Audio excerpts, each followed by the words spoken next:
그 작가 유시민이 거꾸로 읽는 세계사를 32년 만에 전면 개정판으로 출간을 했습니다. 제 기억으로는 1989년에 초판이 나왔고 한동안 절판되어 있다가 32년 만에 거꾸로 읽는 세계사를 전면 개정판을 냈어요. 그동안 30년의 시간이 흐르는 동안에 굉장한 시대적인 변화가 있었고 또한 자신이 성장하면서 많은 정보를 얻게 되었고, 그래서 이 작가가 생각하다가 이것을 그냥 절판시켜 버리기에는 좀 아깝다. 내가 지금 시간이 30년의 시간이 지났지만 여기에 창조적인 숨을 불어넣어서 새롭게 이것을 좀 잉태케 하는, 재거듭나게 하는 그런 의도 가운데 전면 개정판을 출간했다고 합니다. 그리고 지난주에는 그 황정은 작가가 백의 그림자라는 것을 13년 만에 복간을 했어요. 백의 그림자라는 책도 굉장히 인기 있는 그 베스트셀러였는데 그동안 그것도 절판되었다가 작가가 조금 새로운 숨을 불어넣어서 복간을 했어요. 근데 그런 이야기를 접하면서 저의 삶에 하나님이 말씀하신 소리들을 제가 느끼게 되었습니다. 제가 했던 그 과거의 설교 가운데 너의 길이 막히거든 이라는 그 말씀이 제 마음에 이렇게 다가오더라고요. 과거 제가 전임 목회 하던 때 했던 말씀이지만 그것을 그냥 묵혀버리기엔 좀 아까운 마음이 들어서 거기에다가 숨을 불어넣어 하나님의 말씀을 좀 새롭게 느끼고 싶은 그런 마음이 생겼습니다. 그동안에 제가 성장했고 성숙했고 동떨어진 시각에서 새로운 시선을 얻게 된 것이 있거든요. 제가 2주 전에 지방에서 신안의 썸티하고 순례길 여정을 제가 걷게 되었습니다. 순례 여정을 걸었지요. 근데 그 섬으로 연결되어진 그 길을 걸으면서 잊고 살았던 저의 과거, 또한 제가 인식하지 못했던, 분명히 현실에 보였지만 제가 인식하지 못했던 것이 깨어나는 그런 경험을 했습니다. 저의 고향은 충남 당진입니다. 거기는 갯벌이 있고 해안가입니다. 물론 지금은 대호방조제, 성문방조제가 생겨서 그 모든 갯벌이 거의 다 파괴되어진 상황이었거든요. 근데 과거에 학교에 가게 될 때 태풍이 되고 사리때가 되어지면 밀물이 엄청 그 내륙까지 밀려 들어오잖아요. 그러면 그러한 때 학교에 오지 못하는, 등교하지 못하는 친구들이 있었습니다. 저는 걸어서 학교까지 갔지만 좀 먼 곳에 있는 친구들은 버스를 타고 와야만 하거든요.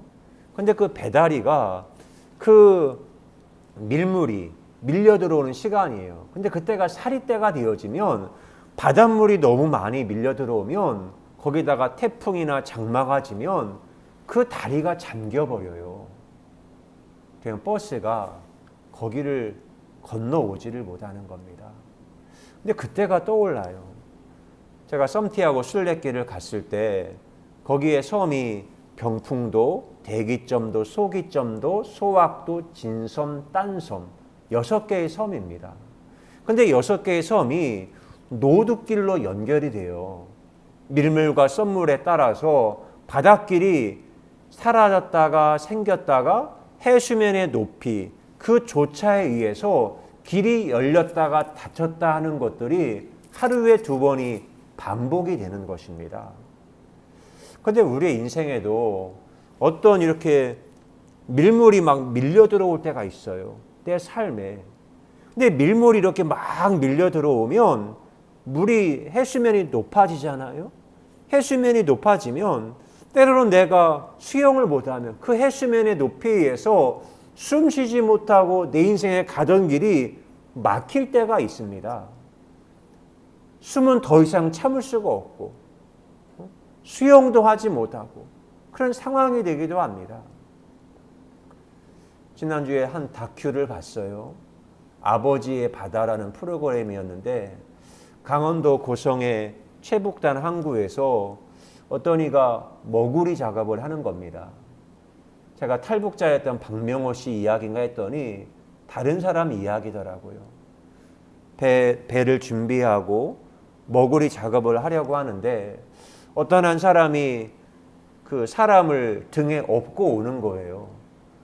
근데 업고 온 사람에게 머구리 잠수복을 입혀주는 겁니다. 그때 제 마음에 아니 이게 무슨 이야기지?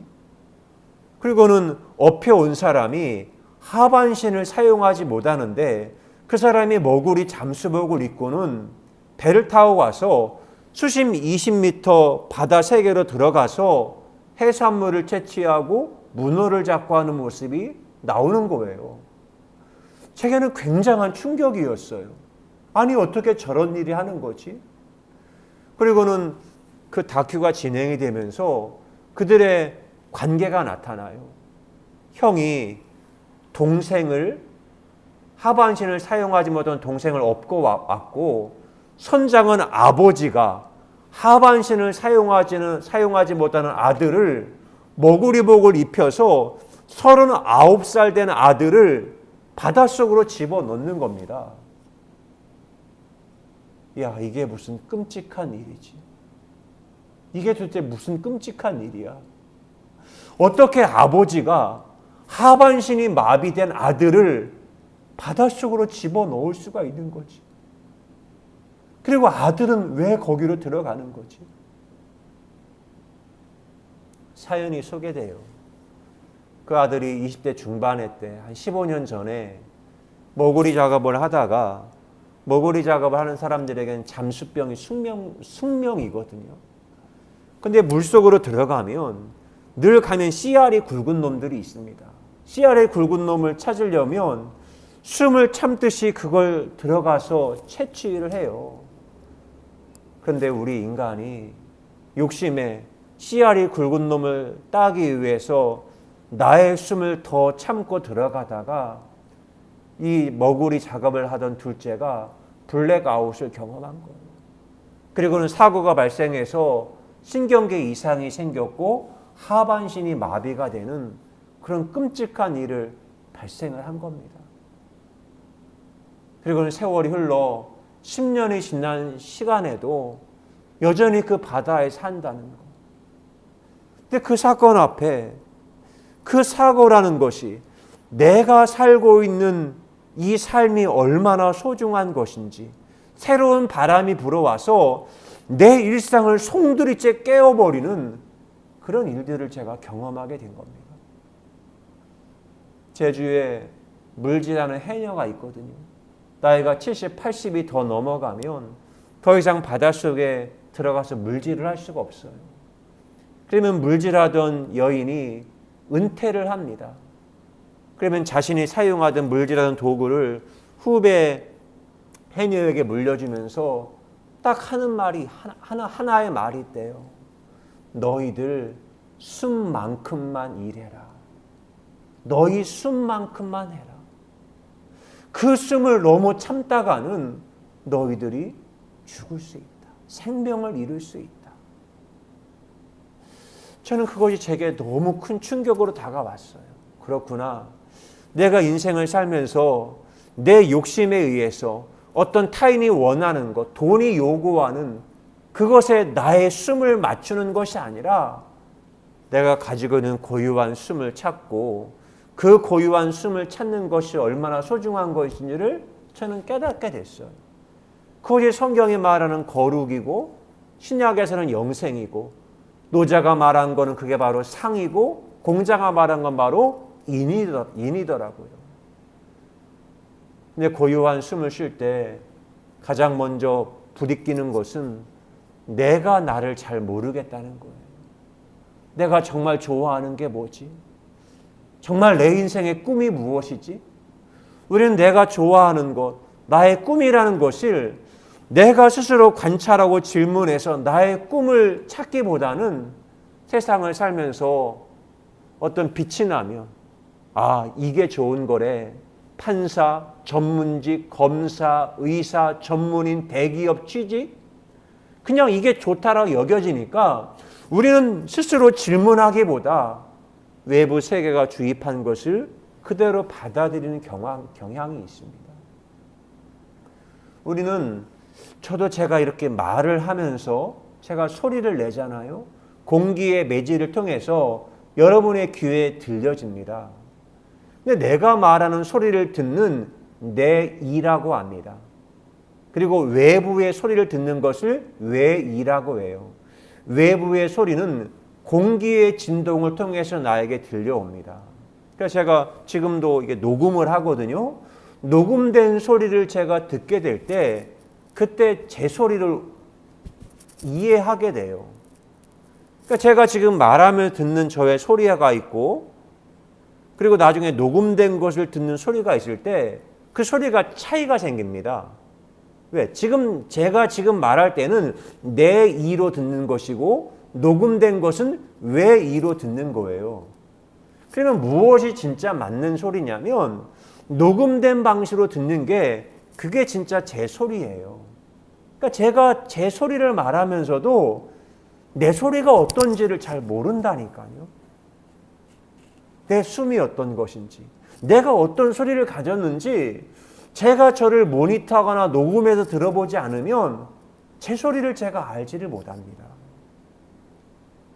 제가 주일도 녹음하고 수요일도 녹음해요. 그리고 다 듣습니다. 유튜브에 올리고 다시 듣기도 하고. 근데 수요일하고 주일도 달라요. 이 주일은 이렇게 한 단이 높은 곳에 올라와 있고 수요일은 같이 똑같은 자리에서 말합니다. 근데 이게 힘이 들어가는 것 분명히 다름을 저는 느낍니다. 근데 왜 이런 것들이 발생을 하나? 그건 바로 맥락이 다르기 때문에 그래요. 우리가 처한 환경과 맥락이 시시때때로 공간마다 달라지기 때문입니다. 그 맥락을 제가 인식한 거예요. 영화 관상이라는 게 있거든요.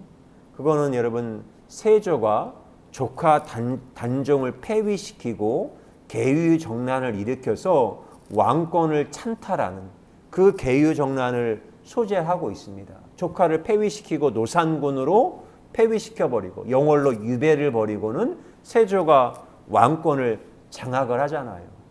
근데 그 일을 계략으로 꾸민 사람이 한명회라는 사람입니다. 그 사람이 여러 임금의 왕은 바뀌었지만 엄청난 권력을 손에 쥐었던 사람인데 그 역사적 사실에 내경이라는 관상쟁이를 거기에 숨을 불어넣어서 영화 서사를 완성해 간 거예요.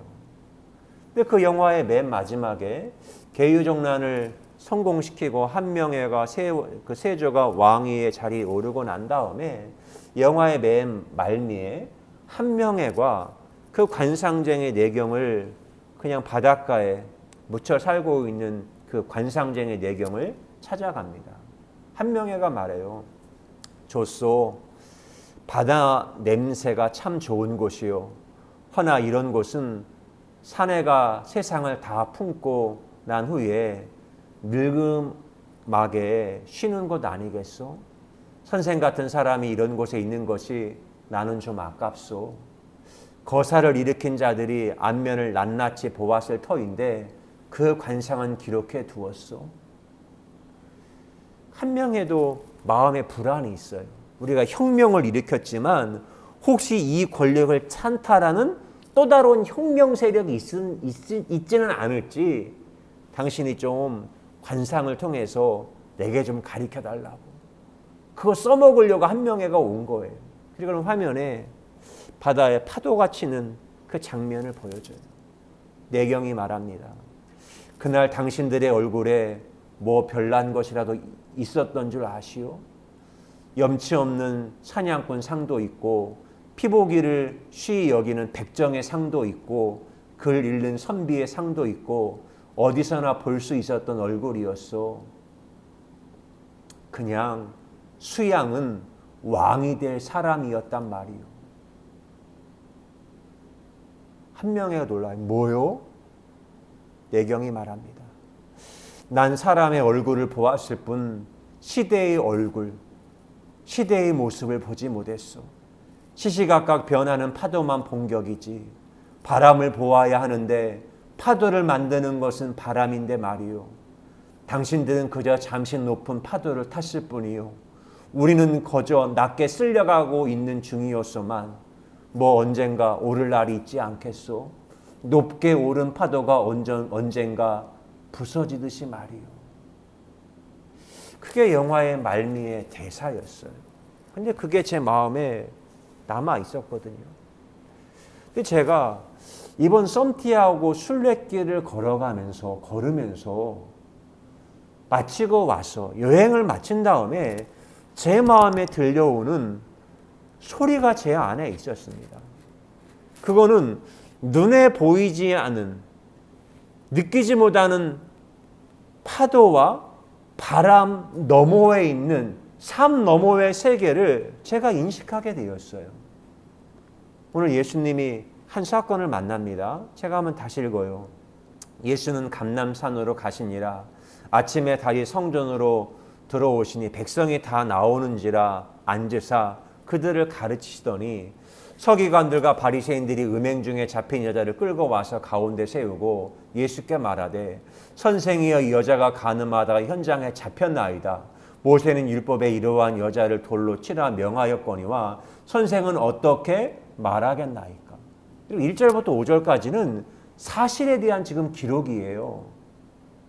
근데 여기 5절 말씀에 이 성경을 기록한 요한이 보이는 사실 이면에 있는 그 맥락, 우리 영혼의 심령의 떨림, 그것을 요한이 설명을 합니다. 왜 그 서기관과 바리새인들이 왜 음행 중에 현장에 잡힌 여자를 끌고 와서 왜 예수님에게 이런 질문을 던지고 있는 거죠?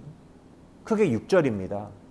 그들이 이렇게 말함은 고발할 조건을 얻고자 하여 예수를 시험함이로라.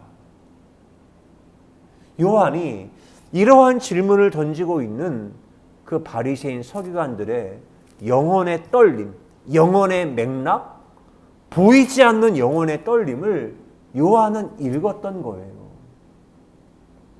썸티하고 순례길을 갔어요. 6개의 섬에 5개의 노들길이 열렸다가 닫혔다가 그 일을 하는 겁니다. 그런데 그 5번의 노드길이 열렸다 닫히는 것이 파도와 바람으로가 아니라 조류더라고요.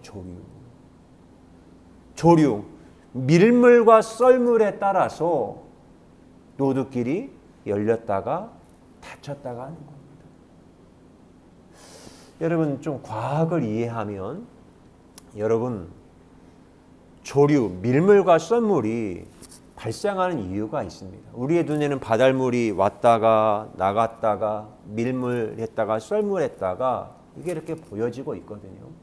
근데 밀물과 썰물이 발생하는 이유는 지구와 달이 서로 끌어당기고 있는 인력의 법칙이 있기 때문에 그렇습니다. 모든 물질은 서로가 잡아당기는 힘이 있어요. 그게 만류 인력의 법칙이에요. 뉴턴이 발견하고 찾았고 설명을 했죠. 모든 물건은 서로 잡아당기는 힘이 있어요. 그런데 이 태양과 지구 사이에 잡아당기는 힘이 있기 때문에 1년에 한 번 지구는 태양을 공전을 합니다. 그리고 위성으로 거느리고 있는 달과 지구를 늘 자전을 해요. 지구는 자전도 하고 태양을 공전도 해요. 근데 지구와 달이 서로 잡아당기는 힘이 있거든요. 그런데 고체는 이게 단단하게 이루어졌기 때문에 잡아당기는 힘이 있지만 고체는 끌려가지 않아요. 그러나 지구에는 단단한 고체도 있지만 지구의 피부를 덮고 있는 것은 액체, 바다가 지구를 덮고 있어요. 그러하기에 달과 지구가 액체가 있는 부분, 달과 가까워졌을 때 이 달이 지구를 잡아당길 때 고체는 안 끌려가지만 물은 끌려가요. 물을 끌려갈 때, 물이 높아질 때 그때 어떻게 되는 거죠? 밀물이 발생하는 거예요. 물의 수위가 높아지는 거예요. 그러면 또 질문해요. 그러면 달은 한 번만 만나는데 왜 물이 높아지는 그 밀물이 왜 두 번 발생하는 거지? 그건 또 하나는 뭐냐면 밀물에 끌려가지만 어떤 물질의 힘이 당기는 힘이 있을 때 인력과 비례해서 또 하나가 생기는 게 뭔지 아세요? 바로 원심력입니다. 도망가려는 힘 때문에 그곳에도 물의 수위가 높아지는 거예요. 이 중요한 인력의 법칙이 당기는 힘에 의해서 인력과 원심력에 의해서 밀물과 썰물이 하루 두 번 발생하는 거구나. 그래서 저는 이것을 볼 때 엄청난 우리의 영혼을 하나님이 비춰주는 것 같더라고요. 우리 마음에는 늘 인력이 있고 원심력이 있습니다. 그런데 이 두 가지가 우리 인간을 당기는 힘과도 같아요. 사람이 힘이 들어갈 때 우리는 그때 기를 잡는다고 하죠. 우리는 전기, 이 기가 있거든요. 우리가 힘을 만들 때 군대로 가라 말하면 군기를 잡는다고 해요. 군기가 싹 들어가야 군사다운, 군인다운 군인이 되거든요. 근데 문제는 잘 조율해야 됩니다. 뭔가를 내가 이렇게 잡아당겨요. 힘을 하면 동일하게 잡아당기는 것만큼 원심력이 생깁니다. 그걸 군대 용어로 말하면 군기를 잡으면 잡을수록요, 인간은 자유를 갈망하는 존재이기에 사기가 떨어져요. 누군가가 자꾸 잡으려고 하면 사기는 떨어져요. 부모라는 지구가 아이라는 자식을 잡아당기려고 하면, 자기 품에 두려고 하면요, 아이는 자꾸 원심력이 점점 크게 발생합니다. 근데 그걸 이해해야 돼요. 우리 눈에는 당장 파도가 보이고 바람이 만드는 것 같지만 보이지 않는 가운데 무엇이 이동하고 있습니까? 조류가, 밀물과 썰물이 발생하고 있어요.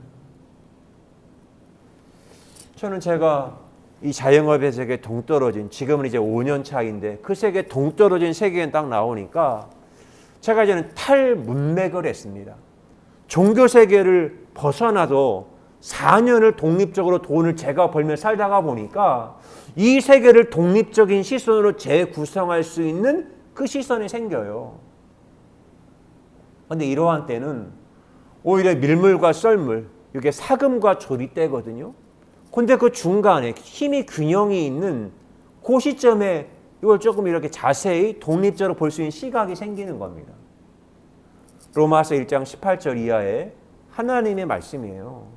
하나님의 진노가 불의로 진리를 막는 사람들의 모든 경건하지 않음과 불의에 대해 하늘로부터 나타나나니 이는 하나님을 알만한 것이 그들 속에 보임이라. 하나님께서 이를 그들에게 보이셨느니라. 하나님을 거부하는 이들에게도 하나님을 알만한 것들을 그들에게 보여줬다는 거예요. 그리고 말합니다.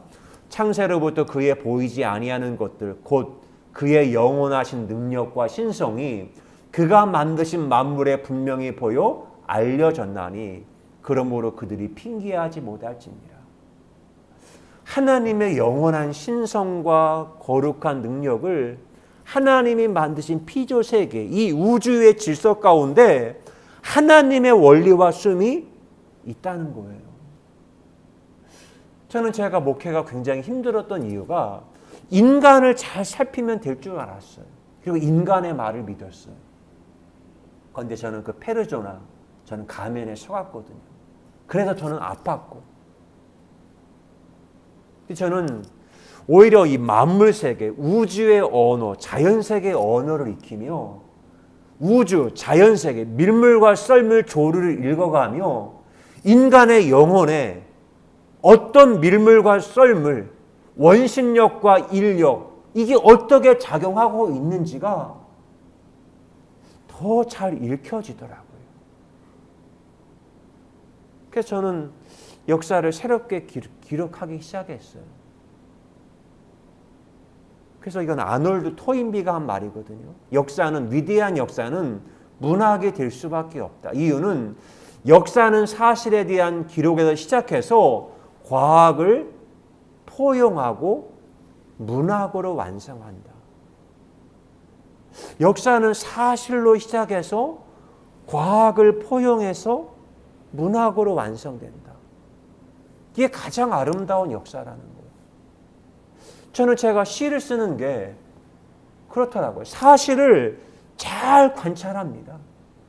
과학적 원리를 찾아요. 그리고 문학으로 과학을 포용하고 난 다음에 잉태하는 것이 시로 저는 출산을 하는 겁니다. 그리고는 저는 이제 새로운 길, 다양한 길을 모색하며 저만의 고유한 길을 이제는 걸어가요. 우리는 세상에 살다가 보면 우리는 내 내면에 자기에게 묻지 않아요.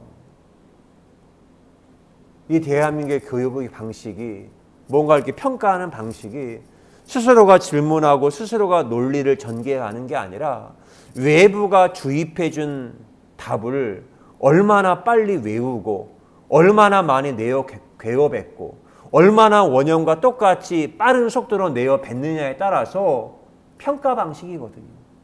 그러니까 학생들도 질문하지 않고 무조건 말씀만 하면 제가 똑같이 외울 테니까 그냥 그대로 쓰는 거예요.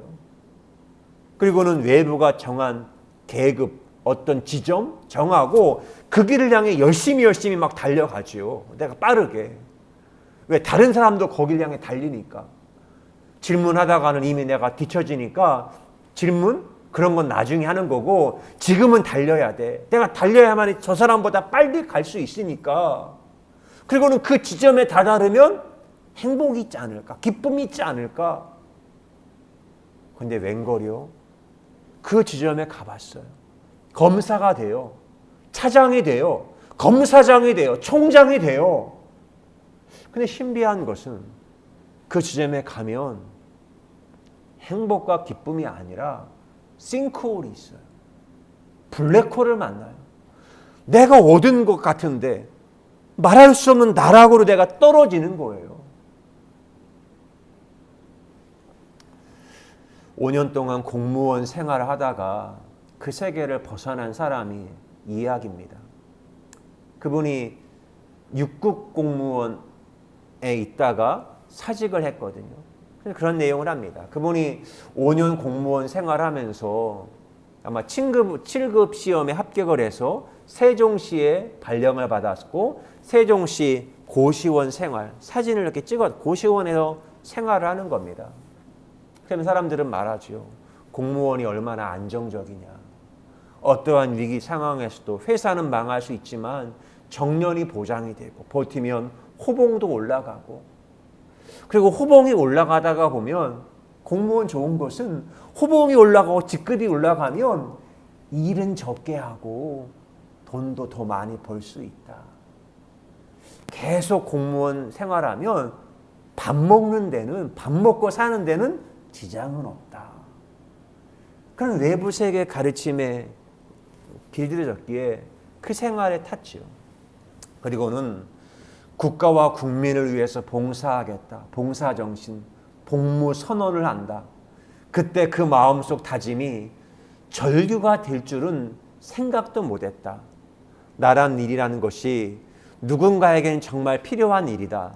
시키는 대로 일을 하면 업무 능력이 올라갈지 모르겠지만 사고 능력, 창의성은 점점 죽어간다.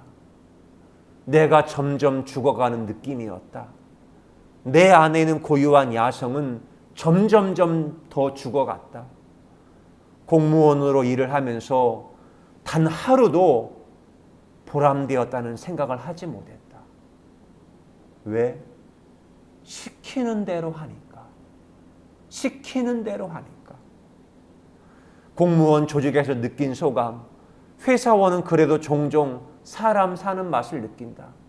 공무원 조직에서는 술을 먹어도 가면을 쓴 것 같고 다른 직원들과 이야기를 하면서도 가면을 쓴 것 같고 내 모습이 아닌 다른 모습으로 계속 살아가는 느낌이다.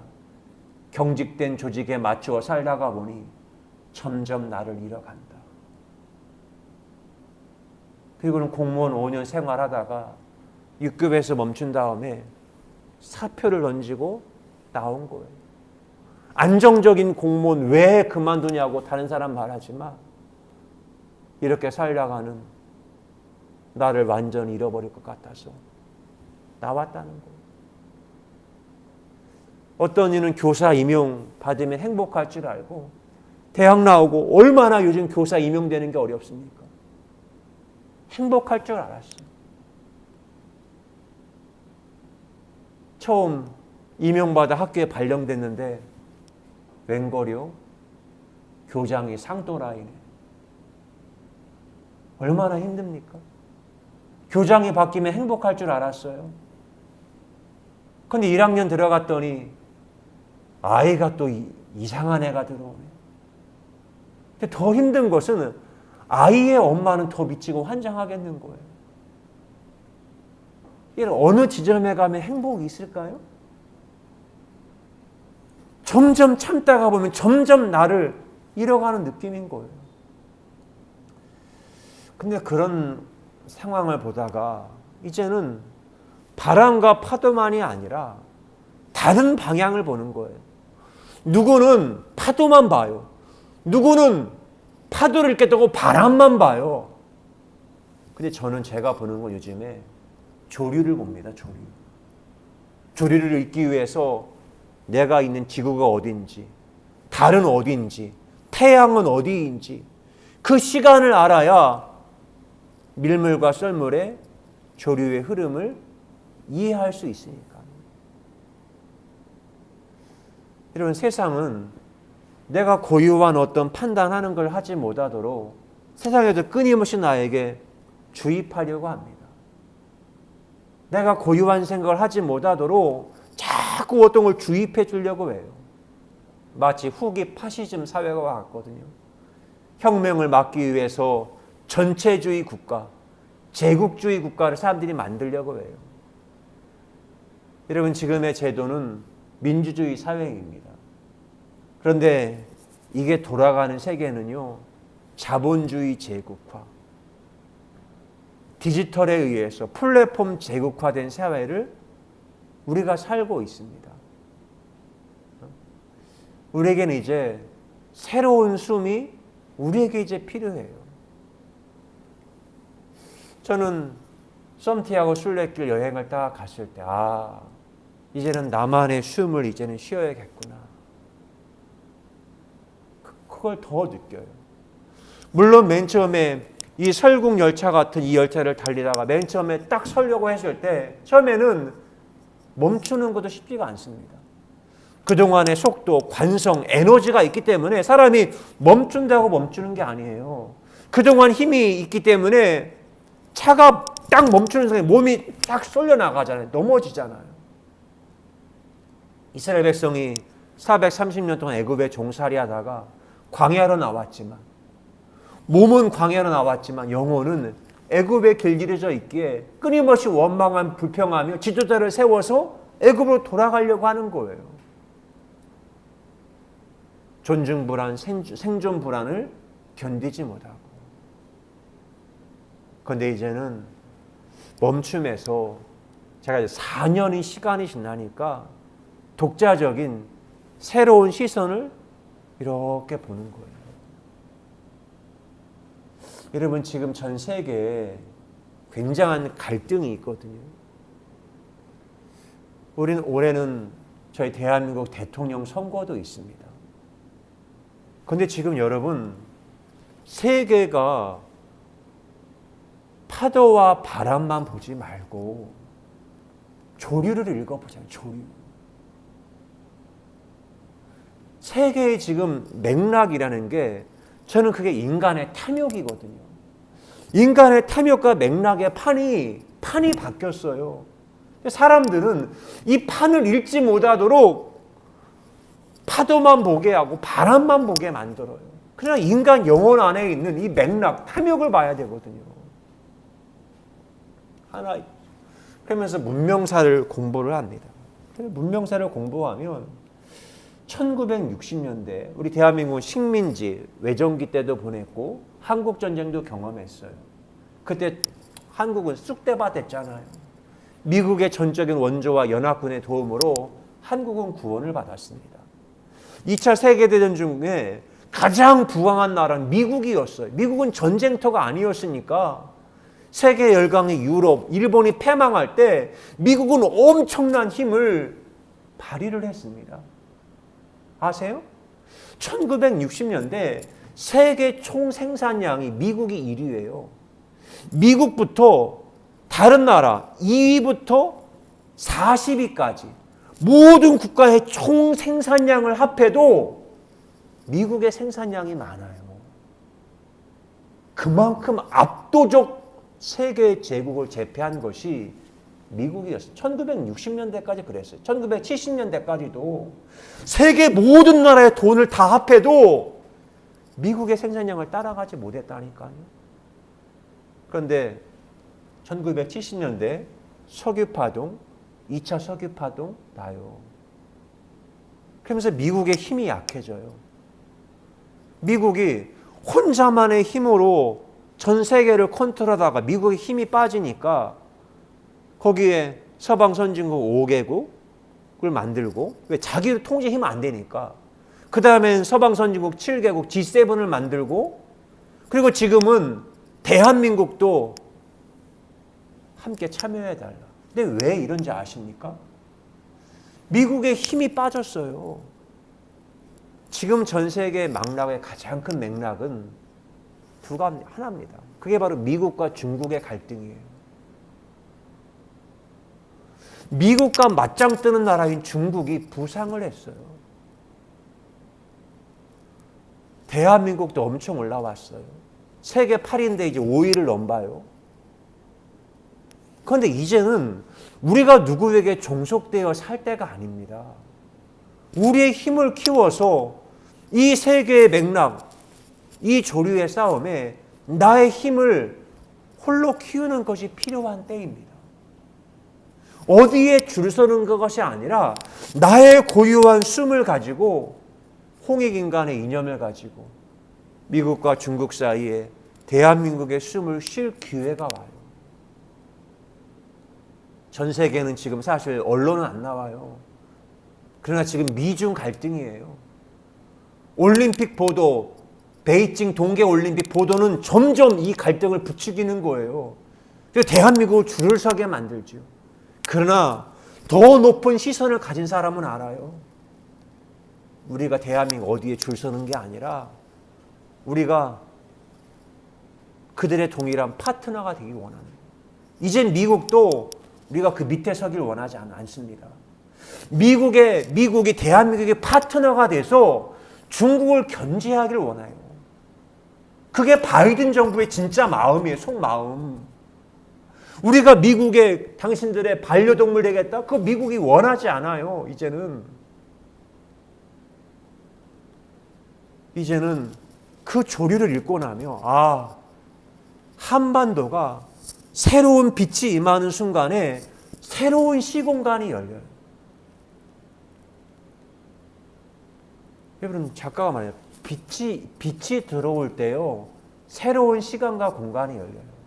캄캄한 암흑의 상태에 빛이 들어올 때 우리는 시간과 공간을 인식을 합니다.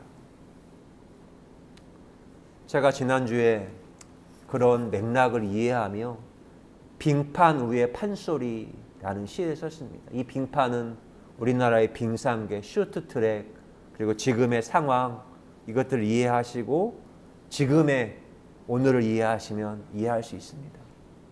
빙판 위의 판소리, 금메달 공로자만이 먹을 수 있는 빙판 위에 차려진 스테이크, 선수들은 땀으로 눈물로 물을 만들고 상급자의 군기로 기강 잡아 얼음 땡된 빙판, 정신줄 잡힌 순간 서열과 계급과 차별의 설국열차, 이번에는 당신, 다음에는 나, 돌림 노래한다.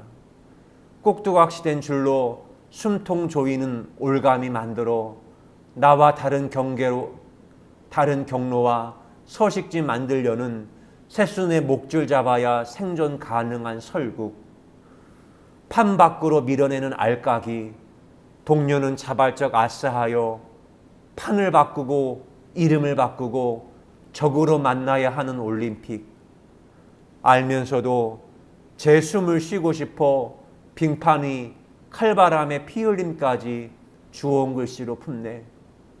겨울 왕국 만드는 차가운 시선의 온도, 회전하는 그늘이 온기를 품을 때 새 봄에 고목이 새순을 낳네. 피땀 눈물로 낳은 빙판, 새순의 아가 향기 가득하다. 기도합니다. 좋으신 하나님 감사합니다. 이제껏 내 인생을 이끌고 내 인생의 운전수가 된 것은 내 안에 고유한 울림, 자기, 하나님의 씀이 내 인생을 이끌고 간 것이 아니라 엉뚱한 심부름꾼, 에고, 그 세상의 탐욕이 내 인생의 주인이 되어 내 인생을 끌고 갔던 모습이었음을 인식하게 하신 것 고맙습니다. 이제는 눈에 보이는 것에 현혹되지 않게 하시고 무엇이 정말로 중요한 것인지 그걸 깨닫고 자기를 갈아 넣어서 이 탐욕의 설궁유차를 탑승하고 달리는 자 되지 않게 하시고 이제는 나의 고유한 숨, 자연의 숨, 하나님의 숨수를 내가 느꼈기에 멈춤한 이 자리, 탈선한 이 자리에서 새로운 세계를 하나님과 대화하며 새롭게 디자인하고 하나님의 세계를 만들어가는 거룩한 제사장, 예배자 되게 하신 것 고맙습니다. 지금은 망가졌지만 탈선했지만 내가 내 삶을 포기하지 않고 아름답게 내 인생을 경작해가는 일상의 예배자 되게 하신 하나님을 찬송합니다. 고맙습니다. 사랑합니다. 예수 그리스도의 이름으로 기도드리옵나이다. 아멘. 외부에서 나에게 지시하는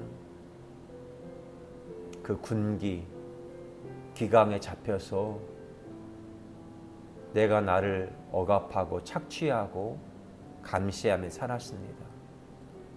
물론 그것은 자기 개발이라는 명목으로 포장되었지요.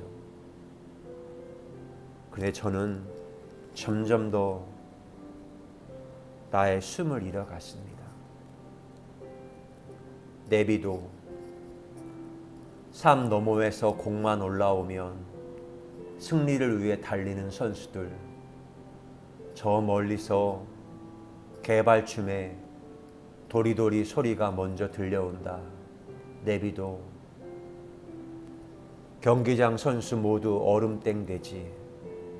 백성이 심지도 경작하지도 않았는데 선악과 나누어 먹은 한 식구들이 키운 가라지. 개발이 찬이 똥볼. 그 발이 올려지는 상마다 백성은 코를 막고 흩어지지. 한경 공무관이 치우려 할 때 파동에서 빛의 언어가 말한다. 지금 하면 백성의 밥, 알곡이 다친다. 추수 때에 가라지는 내가 알아서 할게.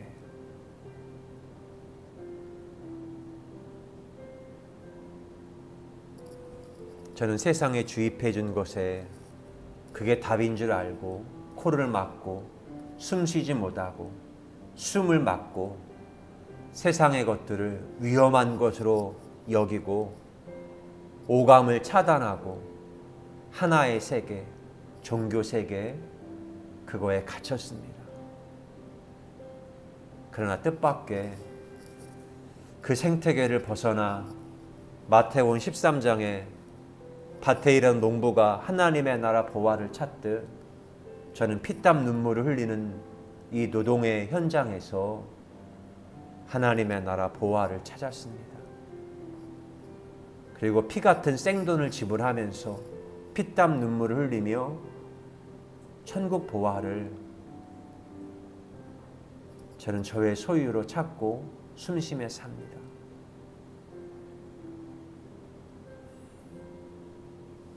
자영업의 길을 걸어갔을 때 2020년에 지었던 시였습니다. 이제서 만나다. 책장을 넘기며 청춘의 울림과 바람이었던 꿈을 만났다. 그 영혼 버려두고 몸은 설국열차 탑승했다. 기차는 달렸다. 영혼이 자연이 나 여기 있다 말하는데 기차는 달렸다.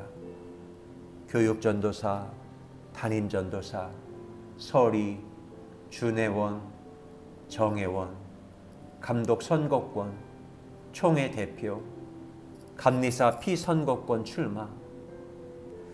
열차에 탑승하는 순간 등급에 문명에 길들여졌다.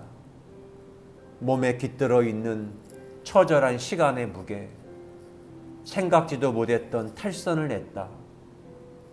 선을 넘어 기차에서 내렸다. 2년의 시간 무거운 몸이었다. 어느새 뒤처져 바람같이 따라오던 영혼을 만났다. 영혼 몸 하나 되어 지금 여기에 몰입한다. 과거에 매여 있지도 심리적 시간에 초읽기 당하지도 않고 우주의 돌을 하나씩 둠이 즐겁다. 하나님 감사합니다. 지나온 모든 세월이 너무나 큰 고통이었습니다. 고지전에 올랐을 때 기쁨과 희락이 아닌 싱크홀을 만났고 블랙홀을 만났습니다. 저는 한없이 나락으로 떨어졌습니다. 선을 잡으려 했지만 저는 그 선도 잡을 수 없는 점으로 떨어졌습니다. 그 점이 피땀 눈물로 떨어졌습니다. 저의 돌아온 길을 보면 피땀 눈물의 그 방울들이 뿌려져 있습니다. 그런데 어느 순간 그 뿌려진 피땀 눈물이 전묘화가 되어서 아름다운 그림이 되고 영혼의 노래가 된 아름다운 시퀀스, 아름다운 전묘화, 수만 번의 터치를 통하여 수억 번의 피땀 눈물 방울을 통하여 아름다운 그림이 그려진 그것을 보며 하나님을 찬미하는 예배자, 예술인으로 하나님이 나를 빚어 만드시고 숨을 불어넣으신 것 고맙습니다. 하나님이 하셨습니다. 이제 앞으로 이 길도 외부 세계에 주입당하지 않게 하시고 내게 허락되어진 고유한 숨을 가지고 하나님과 함께 덩실덩실 춤을 추며 프리마돈나의 춤을 추며 이 무대를 아름답게 빛의 파당으로 아름답게 우주를 디자인하는 거룩한 예배자 제사장으로 저희를 불러주신 하나님을 찬송합니다. 하나님을 찬미합니다. 두 손 들고 주님을 찬양합니다. 하나님이 하셨습니다. 이젠 우리의 생명이신 예수 그리스도의 은혜와 하나님 아버지의 크고 놀라우신 사랑하심과 성령님의 감화 감동 위로 교통하심의 역사가 하나님을 예배한 사랑하는 모든 주의 자녀들 위해 영원히 함께 하시기를 간절히 축원하옵나이다. 아멘.